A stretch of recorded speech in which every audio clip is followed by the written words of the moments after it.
You're listening to She's the Business podcast. Have you ever stopped to think about what your business culture is? Now, when we're a small business and maybe even a single person and some contractors, you might think that culture isn't something that's relevant for you. However, it absolutely is. And especially the moment that you start having more than just you in your business, it's really important to think about what it is that your culture is in your business, because it's not just about how you work internally, it's actually also about how you work with your clients. And that's why it's relevant for you no matter what stage of business you're at.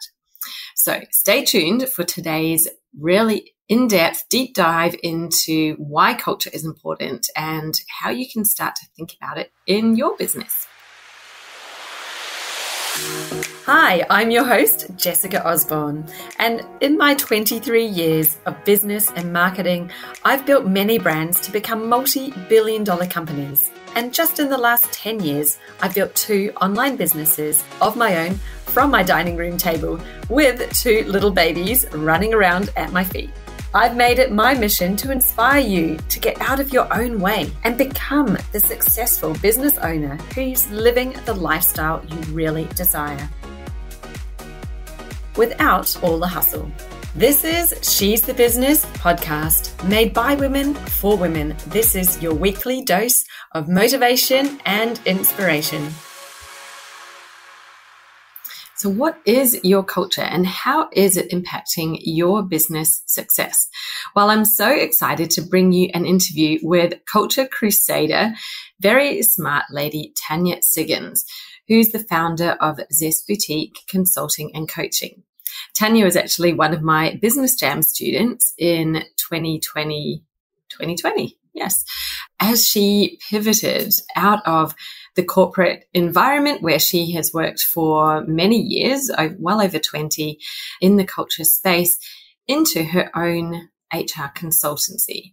And she shares not only some of her amazing insights on culture, why it's important and how you can best build one, no matter what size business you are. So stay with us through the episode because we do get into some of the specific challenges for small businesses where you've got outsourced contractors later in the episode.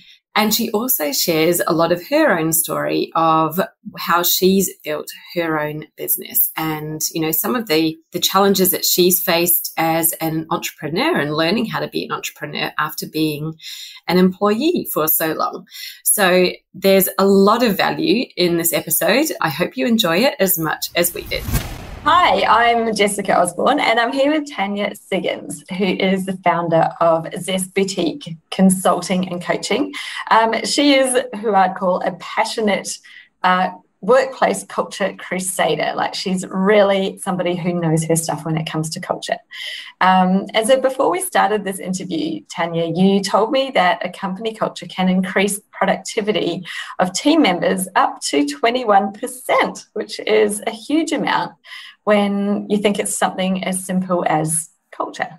And I'm really interested to hear how we can, build a better team environment, whether that's working remotely or in an office, a physical office, particularly for me because my team is all remote. So, how do I really build a great culture for my team who are all in different places around the world?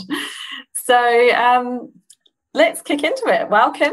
Do you want to give us the 1-minute kind of background summary of, what is your business? What do you do?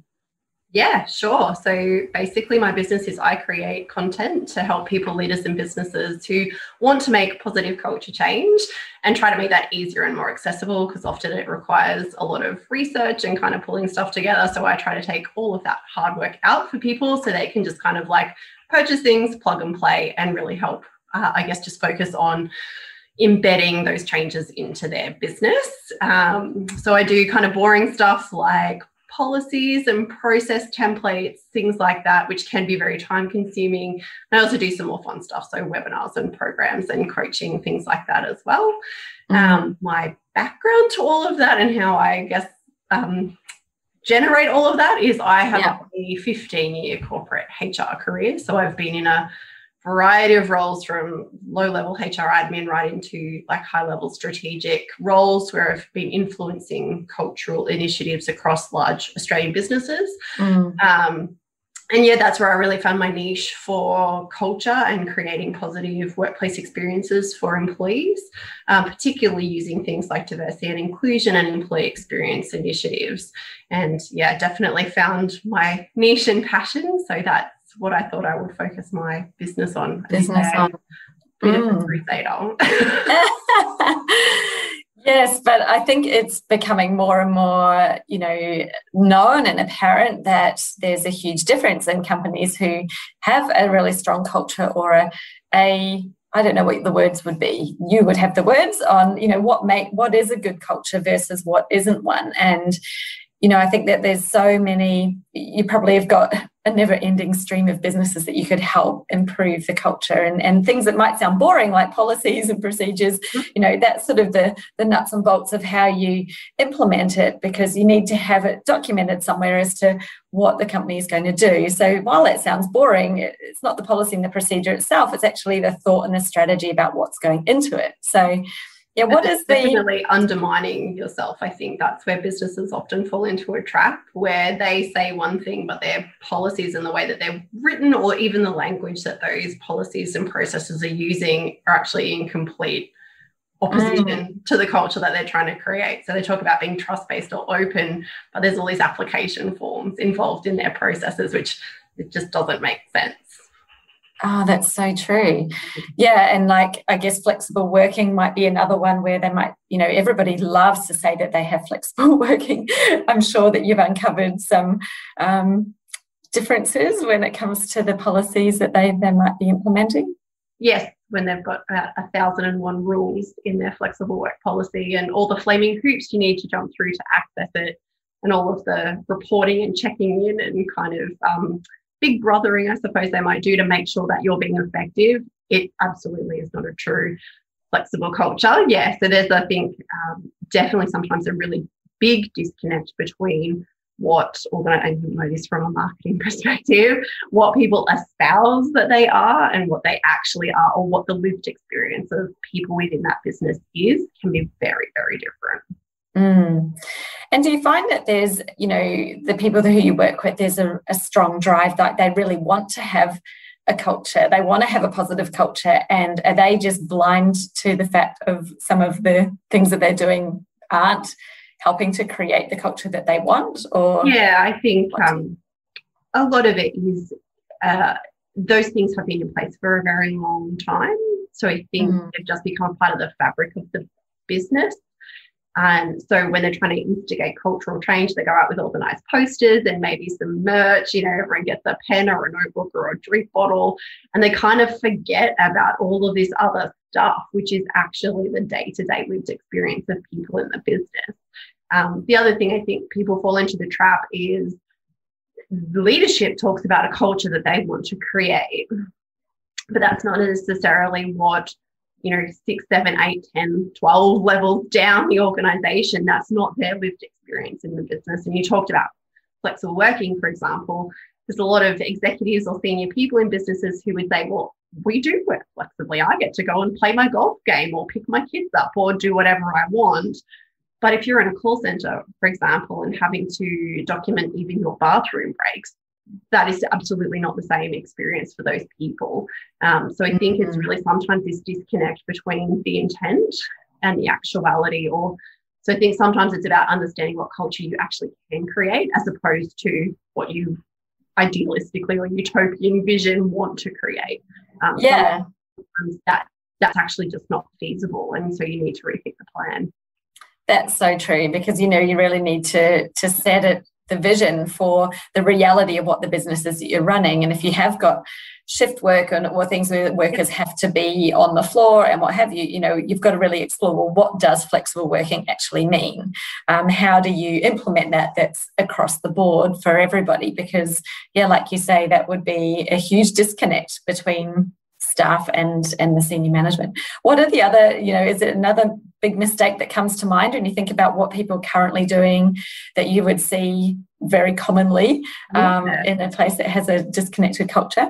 I think the other thing probably is that culture happens by accident, when actually culture happens by design, or good culture happens by design, generally speaking. Yeah. I think a lot of business leaders and even some HR leaders think that culture is the way that we do things here. Like, you hear that a lot. But essentially that's kind of leaving it to chance, when really it should be a strategic function of your business, particularly because really your culture drives so much within your business. So, for example, if you have a customer or client focused business, it's absolutely your culture that your clients and your customers are interacting with, and people don't often think about that. I saw a great quote, and I do love it, around it's actually not customer first, it should always be employee first, because if you treat your employees well, yes, they will in turn treat your customers well. Like, you don't have to focus so much on that, because it will be a natural delivery. And I think, you will have had the experience like I have. You call a call center and you can absolutely tell the difference between one that has a great culture and one where they're just like on Get the clock, me home. punching stuff out. Yeah. The way they answer the phone and the way that they go out of their way to help you with an inquiry, or to go that little bit further beyond than what you've asked for. Even that kind of example can show you the importance of culture. So I think definitely organizations that are like, well, it will just manifest itself magically through things that we do or say, when really you do need to have a plan around, well, what are the key behaviors that we're wanting to see within our business? What does that look like? What is the experience that we're wanting our customers or clients to have? And what do we need to provide to our employees or our teams to ensure that that transition or that osmosis process is happening? And you do need to be very strategic. There needs to be a budget. How are we going to invest in this? Who's leading this? Who are our key stakeholders? Where are our influencers? What storytelling are we going to get involved in? What does our workplace need to be like? So if you want to talk about this collaborative open door culture creating, but everyone's got like this little grey cubicle, that doesn't work. Like, where are your collaborative spaces? That doesn't make sense. You need sort of the communal tables and the flow spaces where people can kind of mix and mingle. So how are you investing in your infrastructure? So all of those questions become questions of the culture. Yeah, exactly. The office layout and actually how you're working, and even, I guess, if you're working online, how you are helping people collaborate just has such a big impact on culture as well. Yeah, I was just thinking when you're talking of, a company that I work for, and, they thought culture is really important. So they would go, we'll have Friday drinks would be a thing that would happen each week, which was their idea of, yay, we'll create this great culture. But at the same time, everyone was like always on eggshells, because they thought their job might suddenly be, vaporized because someone, the leader kind of was a bit of a, highly action taking, like knee-jerk reaction. And so, does that create a good culture? I don't think so. I think it was pretty toxic, because everyone was so concerned about the security of their job the whole time, but then you're supposed to play happy families and have Friday drinks once a week. I was like, totally not the Band-Aid to solve that. Absolutely. I think Friday night drinks are the absolute worst. It's my biggest pet peeve. Mostly because it's so inaccessible to so many people. So from that development perspective too, is like, there are a whole bunch of people that you're excluding if that is the holistic view of culture creation. I mean, I know, like, you see people have drinks on their desk because they can't even clock out. It's like, oh my goodness. Yep, done that. And then when I became pregnant and started to have a baby, suddenly, Friday night drinks wasn't really a thing that I could get involved in anymore. And suddenly it's like you're outcast because you're not taking part in it. And it's like, well, yeah, I can hang out for a little bit and say hi, which I would do, make the effort to do, but sorry, it's just not, I'm not part of that anymore. And it's amazing, isn't it? The difference that makes. Wow. So I guess looking at those are a lot of the big mistakes that people are making. What is the outcome? What can they achieve by fixing their culture and adopting, a really positive approach to a culture in the right way that actually creates a culture that is supportive and positive? That's a huge question, because there's a multitude of answers, and I've even had to take notes because I literally would try to get through them all. But essentially, there's a huge body of research through academic spaces, but also through places like Deloitte, big consulting companies, Harvard Business Review, etc., that really have rigorously tested the impact of culture. I think that's the other thing. People find culture this kind of amorphous, weird thing that you can't really quantify, and it certainly is difficult to do that, but thankfully there's plenty of organizations that have. Great. But some of the key things that having a great culture can really drive is, as we chatted about, that customer client service. So the happier and more engaged your employees are, the more likely you are to have a positive customer or client experience, which then leads to things like word of mouth referrals, repeat business, which is, as you all know from a marketing perspective, gold dust, because it's really the stuff you can't pay for. You can't buy that kind of experience. Also, greater innovation and creativity. There's a lot of research that shows businesses with good, positive, engaged workplace cultures have a lot of greater innovation and creativity in terms of the way that services are delivered or products are created. And they're more likely to be able to try and fail because it's a safer, more secure culture where you have implicit trust, but also a lack of a blame culture where people fear trying new or trying something different. So that's a huge, especially in this space, if you're in a really particularly competitive space, that can be a huge benefit.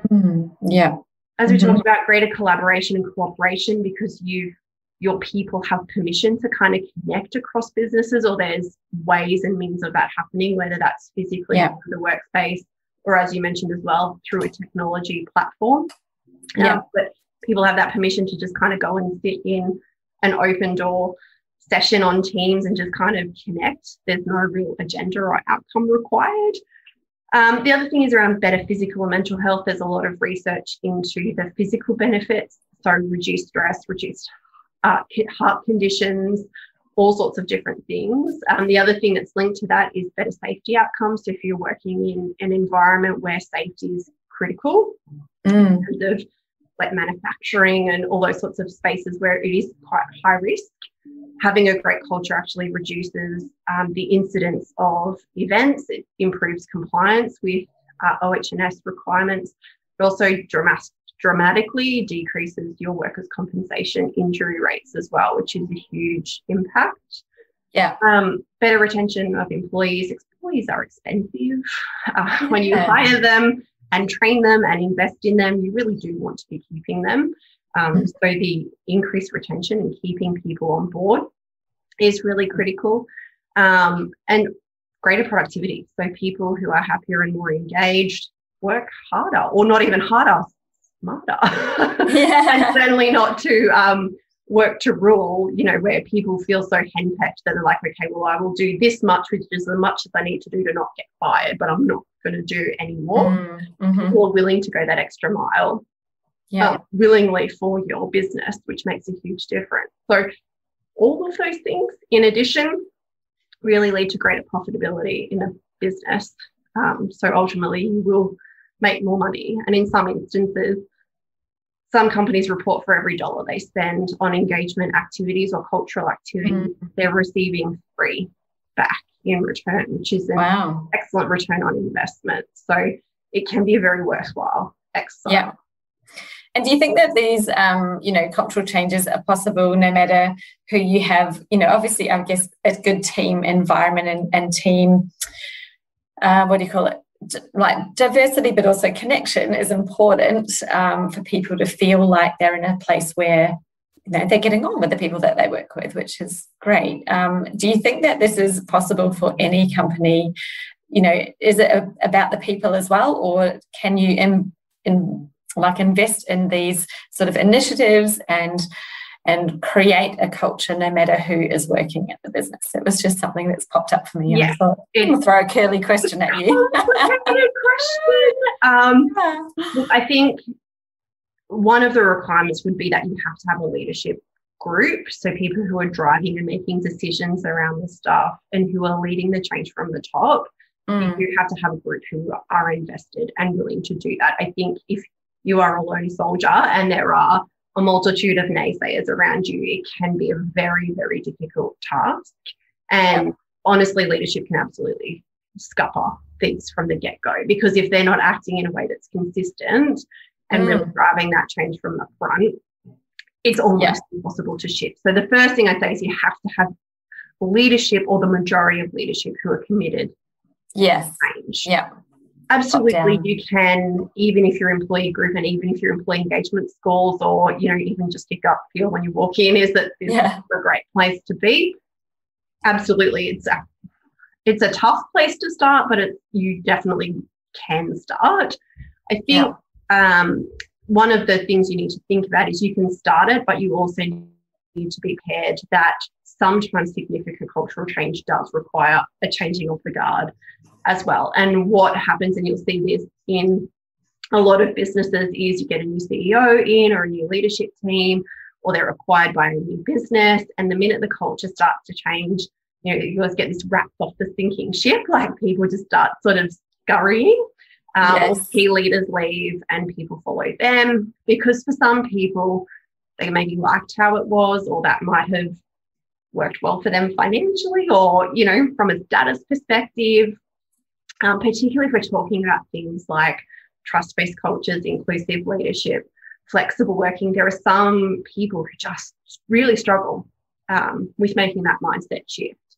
And if that's an expectation that's placed upon them, it is sometimes better that they do move on and find an organisation that better fits with their approach, or that you are recruiting people in who better fit the culture that you're trying to create. So absolutely, I can say you can start it, providing you've really got that push from leadership to start making those changes. But do be prepared that there is often some collateral damage. Like, not everyone is going to be happy with some of the changes, because it can be confronting. There's a quote that comes to mind, all change is messy in the middle, but in the end it's so beautiful. And I think it's like, anytime you're doing change, you've got to be prepared for it to be messy and a bit ugly and, a little bit of the hard grind just while it's happening. But, if the vision of what it is, the outcome we're going for is clear, then getting through that change to the end, is worth it. Absolutely. And that's where it comes down to that strategy too, of having a clarity around what you're trying to shift and how you can possibly measure that, so that you can, even though it may feel really messy because you've got your exit rates have gone crazy, or people are really discombobulated because all these changes happening around them. You can still steady the course, because you know what ultimately you're trying to achieve, and that you're measuring your progress towards that. But our clients, yes, it feels awkward, but our client complaints have dropped 20% from where they were a year ago. Like, that's amazing. Let's stick with this. Yes, you've got to be able to find those good news stories to tell, to kind of keep people on the level, or to stop the panic of knee-jerk reaction of, we've lost 20% of our staff, let's stop, this is madness. But then if you can start to look at some of those other metrics that show that the change is having that positive change that you were hoping to see in other areas, perhaps bullying rates have gone down, perhaps there's some kind of client metrics that have improved in terms of word of mouth referrals, or return sales, or whatever that might look like. Safety might have improved. You have to look and go, actually it's worth that cost. Yes, definitely. Yeah. And you can't expect the change it's not just going to happen overnight. It's not going to be an instant, wave a magic wand and bang, it's done. It is literally a transformation that you have to go through. So amazing. Loving this conversation. There's so much really, really good, great stuff that you're sharing with us. So for people listening who are thinking, okay, this is all sounding really good, that's a lot of info for me to take on, do you have any, quick tips that you're like, okay, if you're starting to think about this, this is what you might need to do. Here's a way to get started, just something really simple. Yeah, I do have 5 basic building blocks for culture. Okay. We try to, it is a big, messy kind of conversation, but I do try to have a succinct version. The first would be to invest in it. So investing in your culture change. So I know having been a consultant and having worked in HR roles, so many times you're briefed and it's like, well, we really love this Rolls Royce product, but we really love it at this Ford Focus budget. And you're like, disconnect. So like anything, if you want a good quality product, you're wanting to engage in creating a good culture within your organization, you are going to have to invest in it, and that includes time, money, and energy. So be prepared for that, understand what you're willing to invest in, and then start to have those conversations about what can that translate into. The second point I'd have is make sure that you're demonstrating it. So whatever culture you're trying to create, you need to have your leadership on board and leading from the front and demonstrating it. There's absolutely no point having expectations for employees to behave in a certain way and then having your leadership group like to use that term because often there's a lot of senior people in a business who are not leaders at all, but yes. You can't have one rule for them and one rule for everybody else. Absolutely. So you need to be consistent and have people who are leading that from the front. It is not enough to slap up a few posters of this is our culture, these are our values, and walk away. You really need to be making sure that people are living, breathing, and demonstrating that. Yeah. The other thing is tailor it. The other trap I see organizations, particularly larger organizations, fall into is they want to create something that's all things for all people. And the challenge with that in particularly complex businesses is it's really difficult to do that. So I've previously worked in organizations that are very geographically dispersed, for example. So wanting to have a health and wellbeing initiative is really challenging. So they had gym memberships, which is fabulous if you're in one of the 3 CBD offices, and shit if you live in Cairns or Wagga or Shepparton or Adelaide where they don't service. And so suddenly they were trying to come up with an appropriate solution for those places that couldn't have access. There was this impression of like disproportionality between, the city people were getting more than we were. Actually ended up causing a culture conundrum rather than particularly great initiatives. So as much as possible, come up with basic principles or basic objectives, but then enable and empower teams or locations to determine what that looks like and feels like for them, for example. So in that example, provide a health and wellbeing budget to each of those locations. And if they want to do a weekly boot camp, they do a weekly boot camp. If they want to subsidize gym memberships, they can do that. Enable people to tailor it so that it's meaningful across your business. And that does include diversity too. So we talked about Friday night groups. That's not accessible for a whole range of people for a whole different range of reasons. So making sure that the reach of whatever you create is as broad as it can be. The third is to communicate it. So obviously talk about it. And it needs to be verbally and non-verbally. So we talked about things like your processes and procedures and making sure that they're aligned, your workplace, things like your marketing collateral. Like if you want to have a culture based around diversity and inclusion within your business, but everyone on your marketing collateral is white, it doesn't make sense. So you do need to think about lots of different facets of your business and making sure that they are all communicating a consistent message. And also your verbal storytelling as well. So reward and recognition, how you highlight people who really embody your culture and values, getting leaders to talk about their experience of culture and values, and making sure that people can tell a good story about it, rather than a really boring PowerPoint presentation, for example. The final thing is to ask about it. Culture is not set and forget. It's not something that you do as a discrete project and you're like, well, that implementation's done, walk away. Culture is a living, breathing thing. It constantly requires attention. It's like you have to check in on it and feed it and change it and do all these bits and pieces for it. And one of the key things that I see organizations fail to do is ask. And like everything, feedback is really confronting. It's confronting for people to ask about as a person. It's also sometimes confronting for businesses to say, so how are we doing? Because they think they're going to get this onslaught of negative commentary from their employees, which they may well do, but you're better off having that and then being able to take action on it than not asking and letting it fester. So things like surveys, there's tons of free or low-cost survey options out there, or like high-end sophisticated products if that's for you. But even things like focus groups or the old suggestion box, like anonymous suggestion box, like use those kinds of channels to check in and see how well that culture is living and breathing and what the experience of employees are within your business. Yeah, definitely.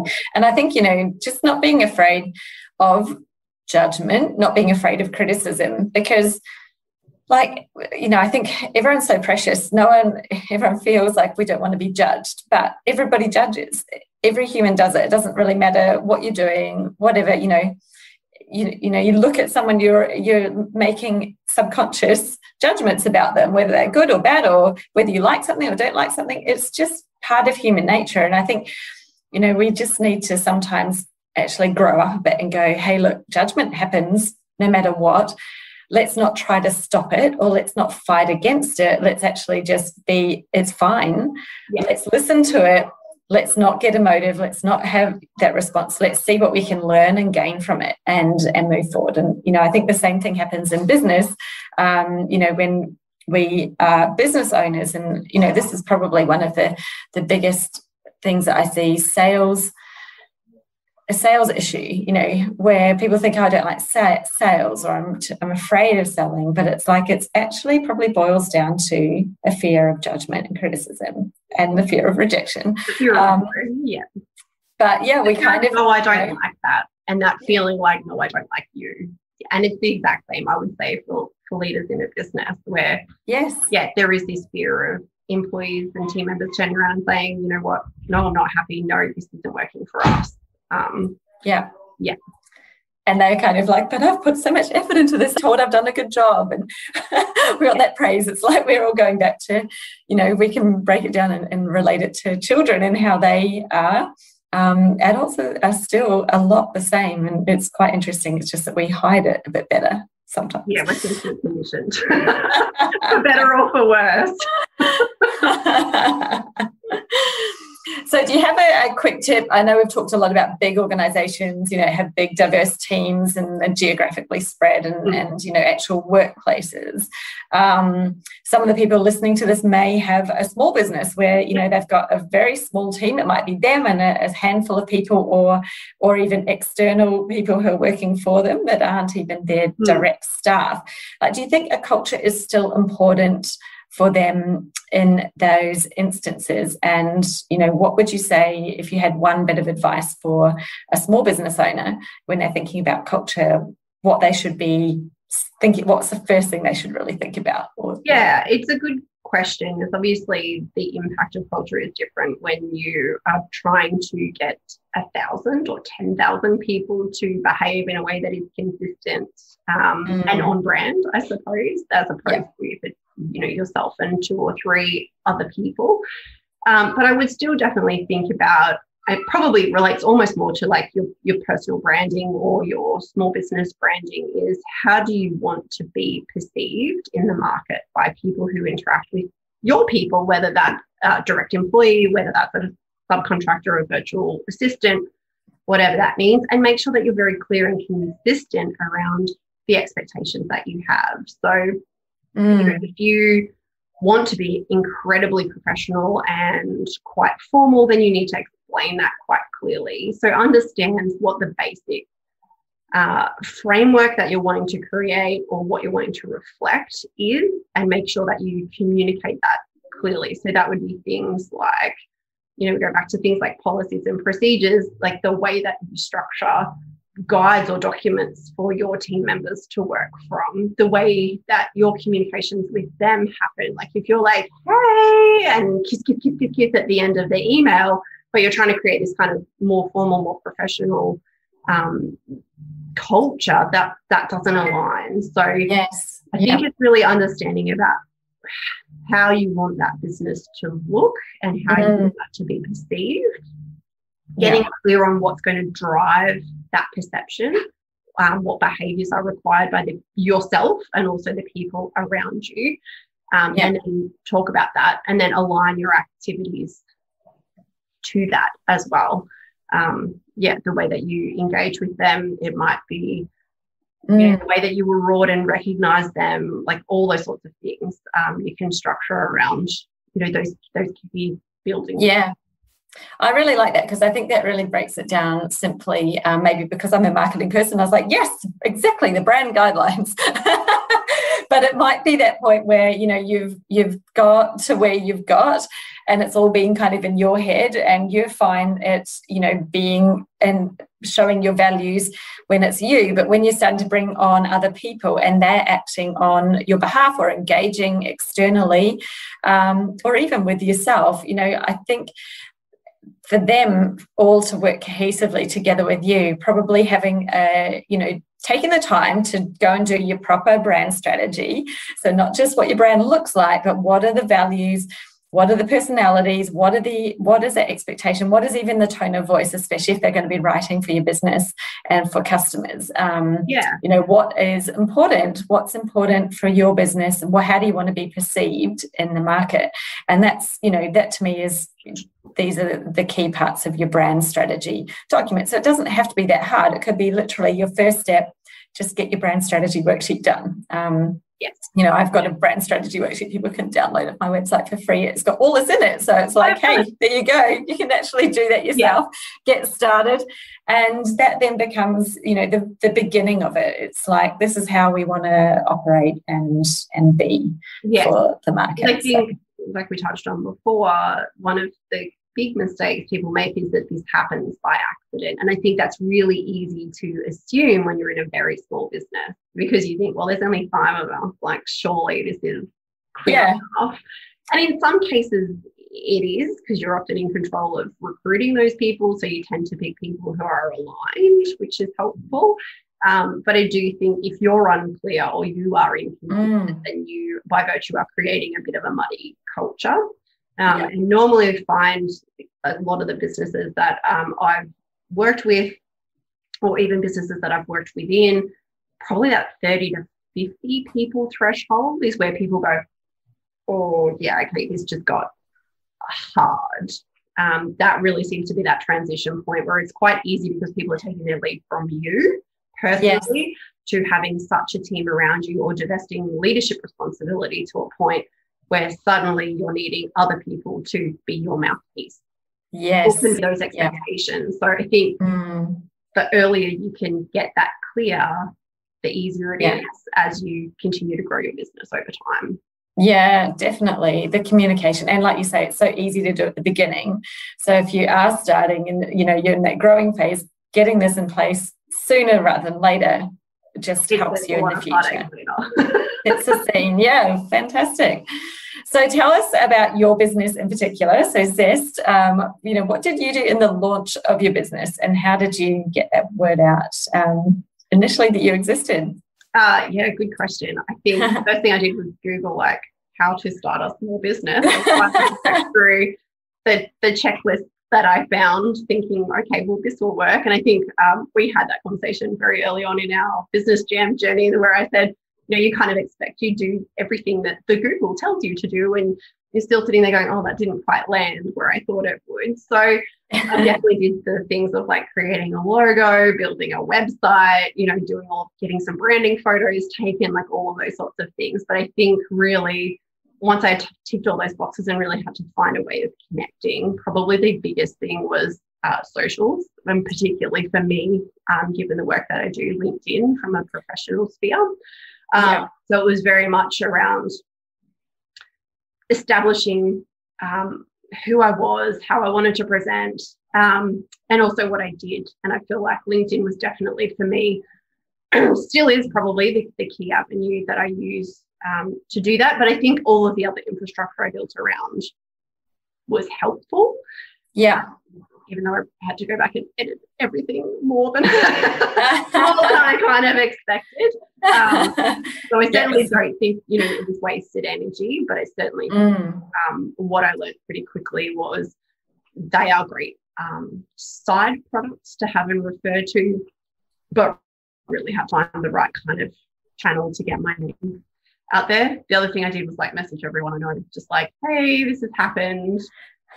You know, I have built a lot of great relationships over the years. I've had lots of great feedback from employees that I've worked with who have now moved into leadership positions, managers who I've worked with who have rated me as a HR expert that they've trusted that relationship. So just getting the kind of word out there from people who knew me, who can advocate for me, in some of those conversations, it's a long-term game, but found, even now a year on from creating the business, that people have heard of me through people that I've previously worked with. So I think being open and honest and saying, hey, this is what I'm doing. Yeah. As hell. But if you get the chance to like drop my name in a room, it would be super amazing if you did. And yes. It feels so awkward. That kind of putting you big but if people don't know about it, then no one knows about it. It is honestly it sounds really simple, as in just let people know that you exist. People will Google you. It's actually that they file that little bit away. Okay, now I've got that. They've stored it away. They might not need it right now, but when they do need it, that's when you want to be drawing that out. And that's why, I say to people so often, with social media, for instance, they're like, oh, I'm just doing all this work on there and nothing's happening. I'm like, no, every time you are posting, people are seeing it. It's another repetition that you exist of what you do, and all that information is getting stored in there. And when they have a need, who do you think they're going to think of first? They're going to think of the person that they've been seeing consistently and that is popping straight to mind. That person I see on LinkedIn bang on about this all the time. That's it. Yeah. You want to be that one that they instantly go, I know, I've seen someone, I know who it is, and bang, I'm going to go and talk to them. Let me first. Yeah, but let's not be modest about it, because I think that you had actually a really great result with your LinkedIn. This hasn't even been, you're saying it's been a year since you first started. It's less than a year since you joined Business Jam, but you've had, what did you have, how many followers before you began the business, and how many do you have now? Yeah, I probably started with about 300 maybe. I think it was very much the corporate, added people when I met them at a networking event and then never engaged them again. And I think I've got over 2,000 now. Wow, amazing. You see people, I don't know why they always put up the celebratory, I've got 30,000 connections posts on LinkedIn, which I don't quite understand. That is not my objective. So I think compared to other people's followers, my result is fairly modest. But I think what I really pride myself on is that I actually make a deliberate intent to connect with everybody that I connect with personally. So I send everybody that I connect with a personal message saying thank you for their connection, or reaching out personally to them. So I think that's probably, I think you can have 30,000 followers, but can be quite but what does it mean? 30,000 followers who you don't know, who don't know you, quality over quantity any day. And I think that's really great. So a really great tip there for LinkedIn. Tanya is obviously very successful on that platform, but it is making that little bit of extra effort to reach out. And, if you're making the effort to connect with someone, or you're accepting their connection, to actually start up a conversation with them. So do you get connection requests that you don't accept? Yeah. So you connect with people who you feel are beneficial. Set time in my calendar to manage my LinkedIn connections. It's a very deliberate thing for me. And I go and make sure that they're not bots. I go and make sure, I just check to see if they're particularly engaged. So I look at their post history to see if they're posting, making comments on people's stuff. If they're just there passively posting up about crypto, then veto. No. So it's a deliberate thing for me. I can definitely go through and have a look. The other thing, I am a big advocate of diversity, inclusion and belonging, but I'm also have pretty much zero tolerance for bullshit. And so often I will look and make sure I'm happy to work with people and help educate them with my content. What I'm not up for is trolling and nonsense. So the other thing I would generally check is, if they're posting racist stuff or things that just don't sit well with me personally, it's not a conversation I would want to engage in, and it's not a perspective I would value as adding value to the conversations that happen on my content, then that would be the other thing that I'd rule it out. Like if I saw misogynistic comments, you know, anything not inclusive, that's the other thing, because I just don't have time for that. Yeah, amazing. And you can really see the results because, you know, when you post, your audience is really engaged with what you're sharing, what you're posting. You get lots of comments. There's a good conversation going on. So you can tell that you have built a really good network there by being careful about who it is who you are connecting with. And I have to say that I think reject more people than who I accept with connections. There are all sorts of random ones that you get, and I always think, why do you want to connect with them? And you I get the Osborne marketing coach, and you're like, yeah, do you? Yeah. It's a little bit rife, I think, and but that's excellent, amazing result, really, in a short space of time. I mean, that's huge, especially because you're actually vetting everybody individually as well. That is a huge amount of growth. So well done, really big congratulations on it. So you joined Business Jam not a year ago. It was in winter, about July, I think, last year when we opened the doors, and you actually joined in the very final moments of enrolment. It was 11:59. Yeah, 11:59, the last minute before the midnight deadline. I probably would have let you come in if you'd been a minute or two late. Yeah. But yes, July last year, so 2020. How would you describe yourself and I guess your approach to your business back then? Because it was still very new for you. It's probably 5 months in at that point. I think probably overwhelmed and unsure are probably the two words that sum it up. Mostly, I think what I struggled with a transition from a corporate role into entrepreneurship was I was always felt very expert in what I did and my knowledge base when I was in a corporate role. Like I am a HR expert and always prided myself on, you know, knowing what to say and do in situations. And then you walk into this world and you're like, I have no idea what to do, where to start, who to ask. I'm not a marketing expert. I'm not a finance guru. I don't know what tech platforms are out there. So it's like literally you're stepping into this completely different world. Huge learning curve. None of which are my strong suit. And so, that process was very overwhelming. And for someone who is very achievement oriented and slightly perfectionistic, that was a real struggle because I always had confidence in knowing what to do. And suddenly I was in this space where I had no bloody idea what I was doing. So that's definitely where I was when I joined.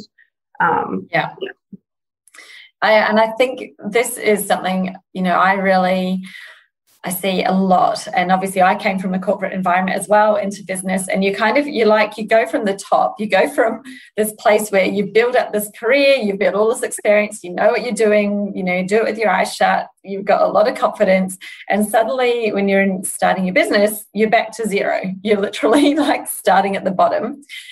And, you know, looking back, obviously it's always great with hindsight. I'm like, why did I feel like that when obviously I'm not starting at zero? I'm bringing all of this amazing experience and knowledge and skills with me. I've got all this credential.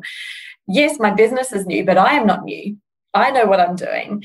But we tend to kind of feel like we're a newbie, or we apply these identities to ourselves where we're right back at the beginning, when actually it's not. All we're doing that's new is creating a new way to work, a new way to get paid, because we're not being paid by an employer, we're paying ourselves and we're working with a client. So that's the new bit. You know, and yes, there's a lot of learning that comes with how do you do that and tech platforms and everything. But I would say, you know, if you were speaking to someone who's coming out of a corporate role now and they're starting a business, what would you tell them is the most important thing to focus on first? And what would you say? Don't even worry about that yet. That's a good question.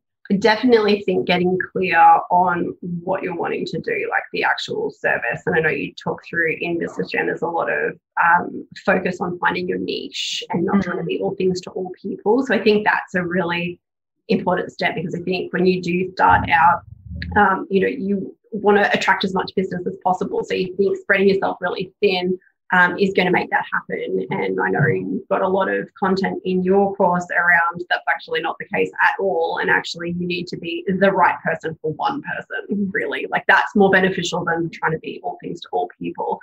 So I think that's definitely a really key step. I think possibly my situation's a little bit different in that I didn't deliberately leave a corporate role to start a small business because I had this germination of an idea or this like burning passion inside of me that was waking me up at 3 a.m. My circumstances were a little bit different in that I was made redundant from my corporate role, knew that it was going to be a real challenge to get back into the corporate space because I had just had a baby and didn't want to work full time. So for me, going into consulting really was kind of like a plan B of, well, I'll just do this until I find a real job. So I think my motivation is different. I think sometimes perhaps some people who are making a very deliberate choice have a lot more clarity around that because it's something they've been playing around in their head for years in a way that I hadn't. I do think like definitely getting clear on that was critical. So if you, I guess sitting there thinking, oh, do I throw it all in and move that direction, the first thing I'd say is make sure that you're very clear about exactly what you're wanting to do and, who you're trying to service, because I think that's probably one key thing to get in. Yeah, a business is not a quick fix solution. You are probably better off just going and getting any old job if it's about that. I 100% agree with you. And I think, something that just came up as you're talking then was, the fact that this was just, I'm just going to do this for now until I get a job. So your identity and your commitment and what you were seeing as you was very much as still the employee and the job. And the business was not you didn't embody it. You didn't go, this is what I want to do. This is who I want to be. And I think that even like I would look back now and say, even myself, I've always wanted to run my own business. It took me a long time to actually have the courage to do it. But even though I did have the courage to do it, I think I was still holding onto the security blanket, especially in the beginning of being like, well, I'll see if it works. And if it doesn't, I can go back to the job. And I even hadn't, I hadn't resigned from the job yet. It was still there. I still had that kind of, I was still holding on to the life raft. Yeah. I hadn't decided I'm going to swim to the island. I'm just doing it. I'm going. And I hadn't let go.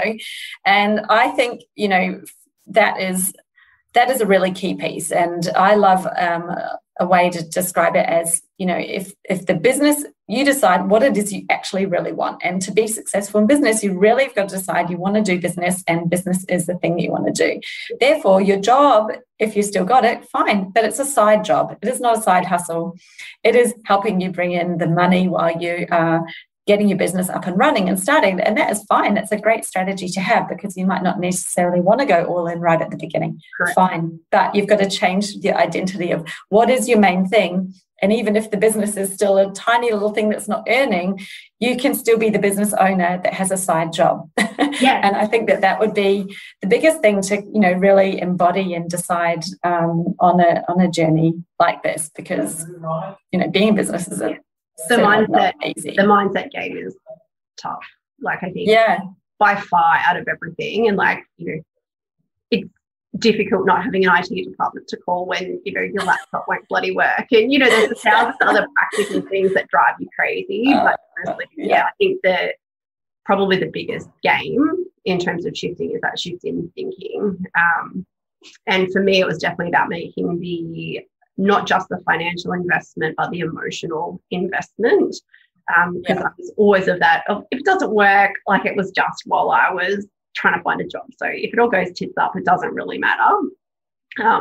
Because investing in it meant investing in the failure of it too. And I think that was a really big thing to kind of get over, that kind of hurdle of like, no, I'm actually invested in this. And if it does go belly up, that will be like acknowledging that it will be sad and acknowledging that there will be a grieving process, and that's okay. I think, probably like some people are with relationships. Like, if I just keep it at arm's distance, if this goes to shit, I won't care so much about it. Whereas, if you do want a successful business, you can't be half-assed with it. Yeah.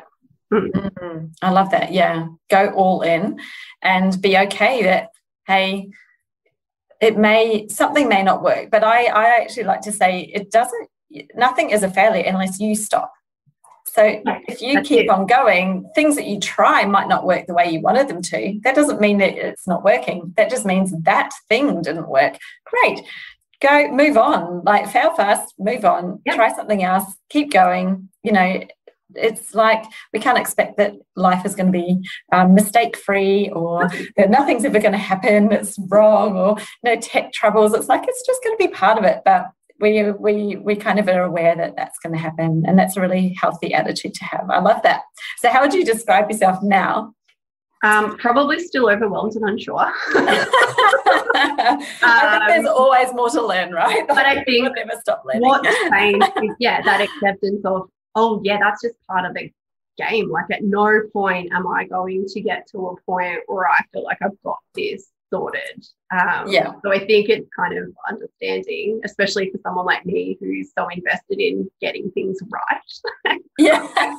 Is realizing I'm never going to get to that point with a business. It's always going to be, what's next? What else can I do? What else can I try? That failed. Why did it fail? How do I undo that? What am I wanting to achieve? So for me, as you know, I've had some personal circumstance changes this year where I'm now expecting a second baby. I did end up going back into a part-time corporate role as well.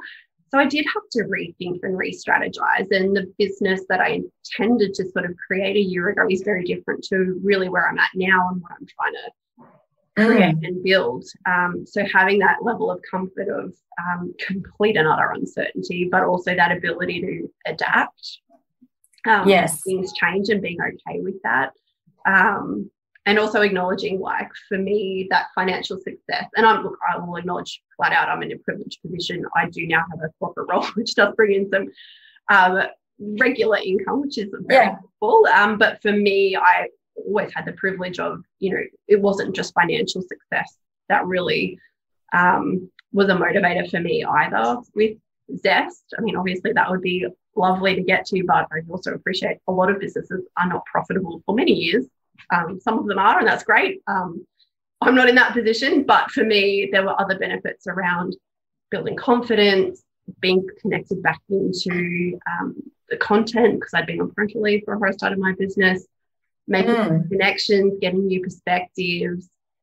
There are a whole raft of other things of value that came out of, like, the stuff I've learned about marketing and communications. Like, that helps me in my corporate job. It's all experience I wouldn't have had otherwise. So there have been other payoffs, even though that may not necessarily be in a profit loss statement. But reflecting and being able to reflect and go, look, financially maybe not the reward I was hoping for, but here's all this other amazing stuff that happened as a result of that as well. Absolutely. And, year one, with a young baby, going back to a job, being pregnant, there's a huge amount that's still going on, and even now you're evolving your business, because now with taking on what's been happening and seeing what what you're seeing out there, how you're imagining how you can help people, you're taking your business on another evolution. And so it's still, there isn't it's there. There's a different vision for it in the future, which I'm really excited about, because I think this is really great progress. It's it's really showing how much you have changed just in that short amount of time, where it was sort of like, what is this thing? And now you're actually like, oh no, it's okay. I'm in control, and I'm okay that it's not, like that everything isn't all just set out and it's not perfect. I don't think anything in business is perfect. Ask any business owner, is your business perfect? They'll be like, oh my God, no. There's a million things wrong with it. But that's okay. It's just, that doesn't actually matter. It's about, it's about what you're able to do and the impact that you can make for others. So I'm keen to hear, what is your plan? So the new direction that you're taking Zest in, or maybe like it's not really a new direction. I would say it's an evolution of your original business, not a pivot. But what is it that you are doing now with Zest? Tell us a little bit about that. I guess my focus really was around how do I create a business that complements, soon to have a newborn and a toddler and a part-time job to juggle. And so, as you say, it's less of a complete gear change, but more of a consolidation. So what I've realized is I don't have the time to invest in getting into businesses and doing the consulting services as much. So really what I've shifted to is focusing on content creation and, starting to sell products and content. Which was always a component of the business. It's just become the key focus of rather than trying to curate a consulting client. Very much my focus now is on understanding what content I can create that adds value to my ideal client and starting to create that. But also, I guess, my other thing is just like, what's the shit that I love to share and talk about, and I'll put that out there and see if people pick it up and run with it or not. So very much that was, investing in a platform that I could use to sell that properly, like getting all the financial stuff in the back end so that people can pay me and I can get the money, all those sorts of things. It was a catalyst to really kind of put that forward, and probably a little bit more, obviously, the way that you would approach nurturing a relationship to try to develop into a consulting assignment is a bit different to, hey, here's this webinar I'm running, please come along for an hour. It's a different tactic. Definitely rethinking how I connect with social media. I know you've given me some feedback around, getting in there with the ask, like tell people what you need them to do, tell them to sign up for your things. I think there was like 4 exclamation points. I'm like, yes, okay. Don't leave it up to them to find it. So getting a little bit bolder and a little bit, ballsier with some of my content creation as well. In a little bit of an adjustment. So an exciting kind of recalibration, I suppose. Because it's like, going from that one-to-one where it's very intensive on you, to a digital product style business where you'll spend a bit of time creating these products, but then you can sell them to many, many people. And so while the cost per product will be smaller, and, even the outcomes that you're getting for them are really going to be, you're saving someone time because you've got this here's a map, here's a template, here's a way that you can implement this, and you kind of can teach them about the why and then sell them the how in your products, which again is actually taking it back to at the start of business day when we sit down and design, well, how do you want your life to be? What's actually going to work for you in your life? And with these changes that you've had in your life, this is now a really smart move to make your business actually work and be supportive of your life, and that you can live the life that you still want to live, because you're going to have time that you need to spend with your baby, that you want to spend with your baby and with your toddler and family, and not, you don't want to be up all night working, my God, and then try to be dealing with kids. I think that would be an absolute disaster. So, no, I love this. So tell us about, because you said you've got a few like digital products, but you've got a particular program that you have been developing. I know you were posting about some lovely fun you were having filming the videos for it. So tell us a bit about your program. So I'm running a new program that kicks off in the end of April, so in a couple of weeks' time, which is called Birdwatching at Work. And it is really focused on helping people to improve their relationships and their communication with people. I look mostly specifically in the workplace, but absolutely the content is applicable. Like I use some of it with my partner and friends and family. Like, so the content is very digestible and applicable. But I guess really, the remit for me is about helping people to have more effective relationships with their colleagues, the people that they're working with in the workplace.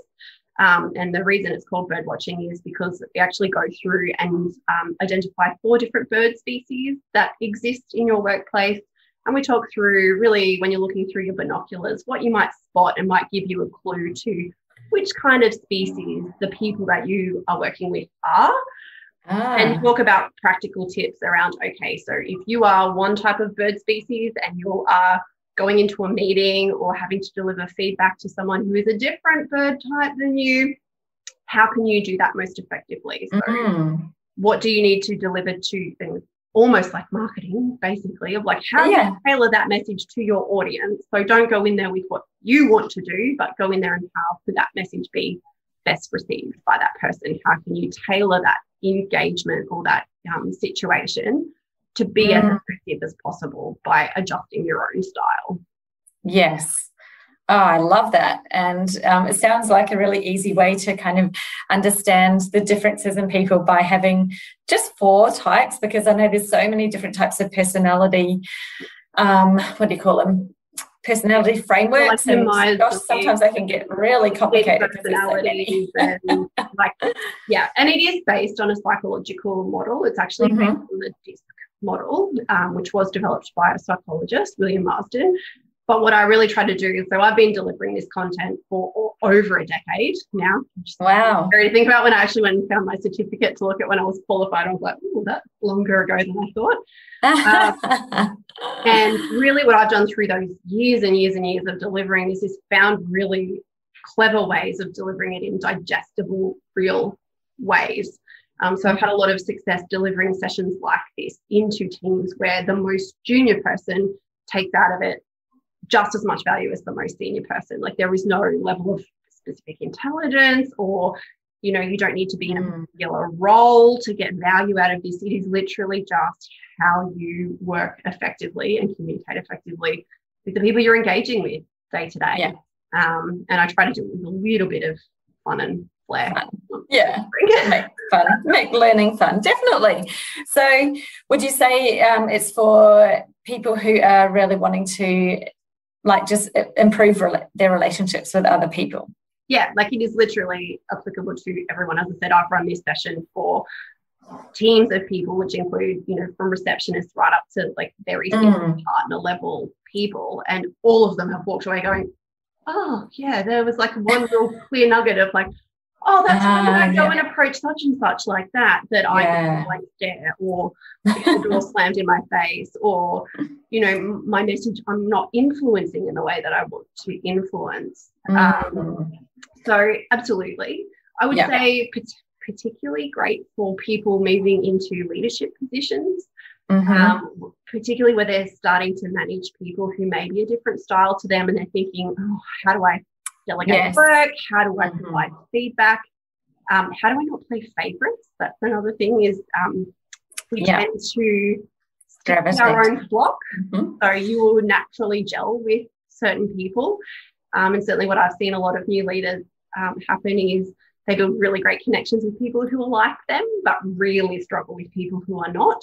And rather than investing in those relationships, they tend to just kind of cut them off. And that's where things around favoritism, sometimes even bullying and harassment can start to eke in because people are just so uncomfortable with that relationship that they're just kind of disengaged.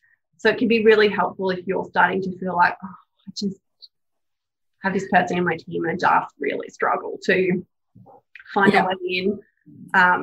So I'd say particularly valuable for that. But as I said, like can also be handy if you just need your husband to do the dishes. Like what are the little tricks you can use to kind of why are my kids like that? Oh, they're a different bed type to me. And it can work.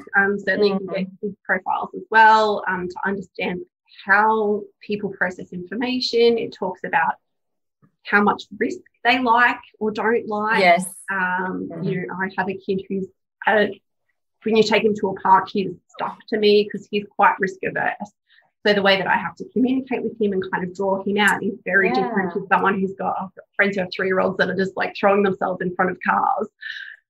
So their engagement has to be very different. And it's very much the same with people in the workplace.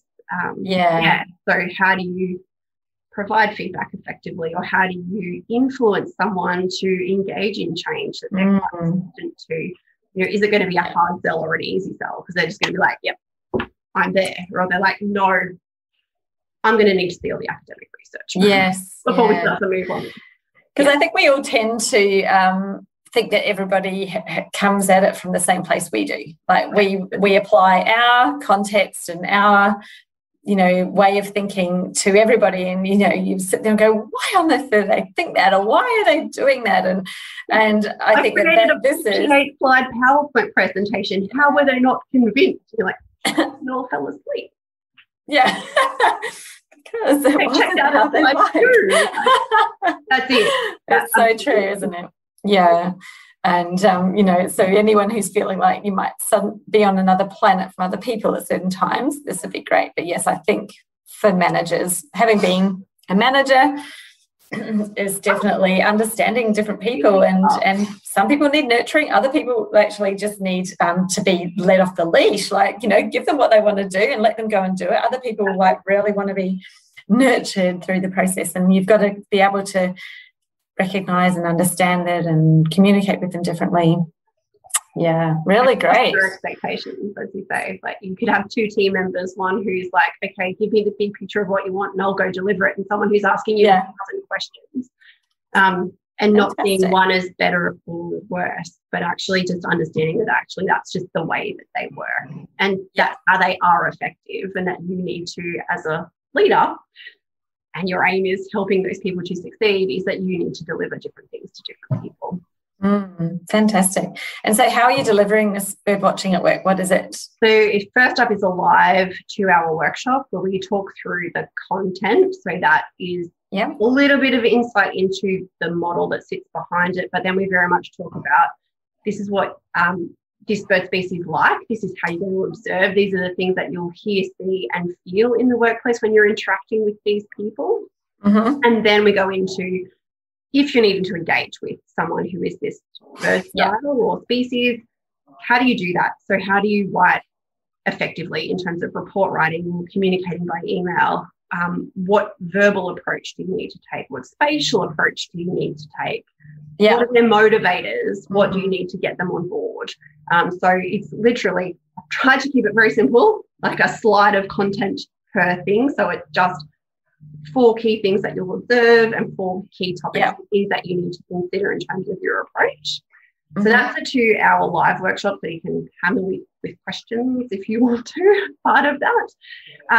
What we also do is I've actually partnered with a friend of mine, another small business owner, Charissa from Impact Persona. So you will actually get a report, a really great basic report that would actually tell you your disc style. As I said, that's what this framework is based on. So you'll actually get a lot of personal insight into your own style in more detail than we will go into in the workshop. So that is yours to keep. Wow. And then you also get 3 group coaching calls. So I'll be running a live 1 hour. This will probably be longer than 1 hour. I do like to talk. Live coaching calls. I say the same for Business Jam, where we always had an hour scheduled and 2.5 hours later we were done. We're basically helping support you taking that theory from the workshop into your working world. So there's a particular person that you're really struggling with and you try a few things and they're not maybe working as hoped. You can bring that to the group coaching. You can tap into the hive mind of other participants, but also me as a subject matter expert who's done this for a really long time, just coaching you through. Yeah, some new strategies and what you can do. Fantastic. Excellent. So how do people learn more? So you're going to run this how often? So you said you're starting it in May? The end of April. End of April. Yeah. Baby's due August. So whether I'll sneak another one in before then, I'm not 100% sure. There's obviously a few variables in place. But look, what I'd be hoping to do is probably at least once a quarter. Yeah, fantastic. Yeah. Great. And so where can they find out more about it or check out more about you? Have you got a website? Do have a website. You can have a look at that. That's www.zestbcc.com.au. But probably the best option, as I talked about already, is LinkedIn. So you can just search my name, Tanya Siggins, and you can find and connect with me. I do link to my other socials. So I do have Insta and Facebook as well, but I do post links to those via LinkedIn. So if you're connected with me on LinkedIn, you'll definitely be able to connect with me everywhere else that you want to. but probably share most of the content through the LinkedIn platform in terms of video content and sort of daily content that goes up. So that's probably the best place to connect. Fantastic. Of course, you can always PM me if you have specific questions. Yeah. Oh, that sounds really, really fun program, and like a lot of value in there as well, being able to get that extra coaching from you afterwards, after trying some of your new strategies and seeing whether they work or not. So well done. Sounds really good. Thank you so much for taking the time to be here with me today. We had a really wide-ranging discussion over lots of things. You went some places. Yeah, we did. There's lots and lots of value in that. So thank you so much for your time. I appreciate you being here, and it's been a real pleasure having you in Business Jam. Can't wait to see the next phase of Zest Consulting and Boutique. So BCC is Boutique Consulting and Coaching. Well, it's just me, so it's pretty boutique. Yeah, well, that is what it is. For now. Really great. Thank you, Tanya. So if you would like to improve the marketing of your business, then the first place we always start is with your ideal customer avatar. Now, my system for your ideal client is different to most. With my ultimate customer avatar worksheet, there are 35 questions to help you really deep dive into what your ideal client is currently thinking, feeling, and what their goals are, what they're doing in their buying behavior. Go to jessicaosborne.com/customer-avatar to download your free copy of my ultimate customer avatar worksheet today. And let's get started on defining who that ideal client really is.